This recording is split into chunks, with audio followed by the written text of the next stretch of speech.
اعوذ باللہ من الشیطان الرجیم، بسم اللہ الرحمن الرحیم۔ بزرگ سے میں نے پوچھا، حضور اکرم صلی اللہ تعالی علیہ وآلہ وسلم خدا کے محبوب ہیں، ان کی وجہ سے کائنات بنی، ہر نعمت ان کی ولادت کے صدقے ملی، پھر میلاد النبی صلی اللہ علیہ وسلم کو فرض کیوں نہیں کیا گیا؟ ہر سال یہ بحث کیوں اٹھتی ہے کہ جشن میلاد منایا جائے یا نہیں؟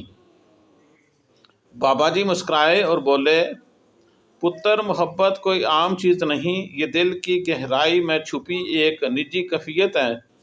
خدا نے ساری کائنات کو اپنے محبوب صلی اللہ علیہ وسلم کے صدقے عطا کر دی، مگر عشق کا راز پوشیدہ رکھا۔ امتی سب کو بنایا مگر عاشق کسی کسی کو۔ عبادت مکے سے جڑی ہوئی ہے مگر عشق کا مرکز مدینہ ہے۔ حج فرض کیا کیونکہ عبادت میں مجبوری بھی قبول ہے، مگر مدینہ جانا فرض نہ کیا کیونکہ وہاں صرف وہی پہنچتا ہے جس کا دل بلاتا ہے۔ خدا چاہتا ہے کہ مدینے کی حاضری محبت سے ہو، مجبوری سے نہیں۔ صلو علی الحبیب صلی اللہ تعالی علیہ وسلم۔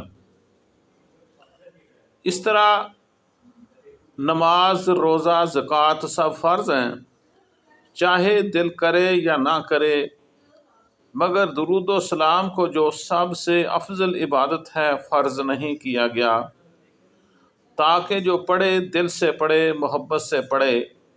آؤ پھر آپ بھی میرے ساتھ ایک بار درود و سلام پڑھ لیں۔ الصلاۃ والسلام علیک یا سیدی یا رسول اللہ، الصلاۃ والسلام علیک یا سیدی یا حبیب اللہ۔ میلاد بھی اسی محبت کا امتحان ہے۔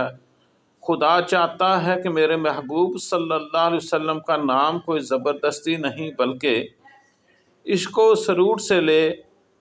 اگر میلاد فرض ہوتا تو لوگ اسے بوجھ سمجھ کر مناتے، جبکہ خدا کو اپنے محبوب کے نام پر بوجھ نہیں، خوشی چاہیے۔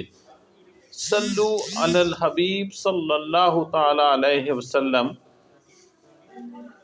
یاد رکھو پتر، صحابہ اکرام رضوان اللہ علیہم اجمعین نے وضو کا پانی زمین پر گرنے نہیں دیا کیونکہ وہ فرض نہیں، محبت تھی۔ محبت کبھی مجبوری سے نہیں ہوتی، وہ تو دل کے سرور سے پھوٹتی ہے۔